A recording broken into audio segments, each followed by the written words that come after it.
Apostle, how often should I fast and pray? Well, the Bible tells us that we should pray. Men should pray always. That means that it should be a lifestyle of praying. But when you add fasting to your prayers shoot off like a rocket. Adding fasting with prayer is like adding an atomic bomb to your weapons, to your arsenal. When you begin to fast with your prayers, the supernatural takes place and miracles happen like never before. Fasting is heavy on the body. So I tell people, if you're not used to fasting, then you should start off slow. A marathon runner usually doesn't start off running a 10K. They have to condition their body, they have to train, they have to work their way up, they have to build their way up. The Bible even tells us to build ourselves up in the most holy faith in the Holy Ghost. So it's like going to the gym. When you go to the gym, you don't just start off curling 300 pounds. You don't start off benching 500 pounds. It takes time, it's a progressive movement. And over time, through practice, through habitual behavior, you get stronger. The same is with fasting. Fasting can be brutal on the body. And a lot of times, if you dive into it trying to do a 7-day, dive into it trying to do a 10-day, dive into it trying to do a 40-day, you can crash and burn. So start your way off small. There's all types of fasts. I got a book that I actually wrote on fasting on our website, www.kci.world.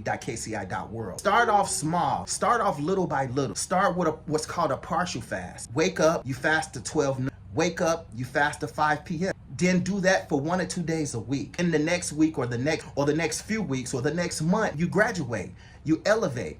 Then start fasting from sun up to sundown. The sun usually goes down around 8 or 9 o'clock in the summertime. Start doing that at least 2 days a week. Then you can graduate to 7 days. And then eventually you can graduate to 21 days, eventually 40 days. And eventually you can make it a lifestyle. But I tell people to do it as often as possible, at least 2 to 3 days a week. And it will become easier for you as you practice it, as you develop this habit of fasting.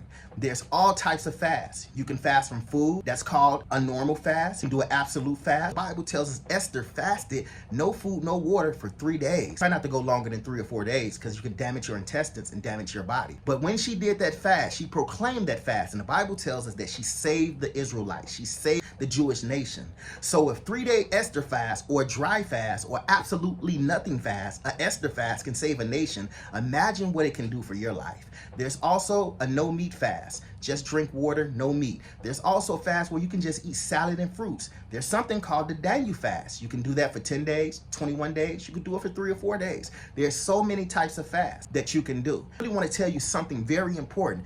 No matter what type of fast you do, make sure you pray at least 1 hour every time you go into fasting. Pray for 1 hour. And at the end of that prayer, make your declarations and make your decrees. If you practice this and make this a lifestyle, it'll get easier and you'll begin to see your spiritual muscles get stronger and stronger, and signs, miracles, and wonders would take place in your life like never before. There's the Daniel fast, fruits and vegetables. There's the absolute fast, meaning absolutely nothing, also called the Esther fast. Do that for 3 or 4 days or longer so you won't hurt yourself. There's something called the normal fast, which is fasting from food and only drinking water, maybe drinking tea, maybe cranberry juice, but nothing more than that. There's the partial fast. The Bible said that the Israelites were fasting till evening, preparing for battle. And when they fasted to evening, after they came off that fast, God showed them that they will win the battle.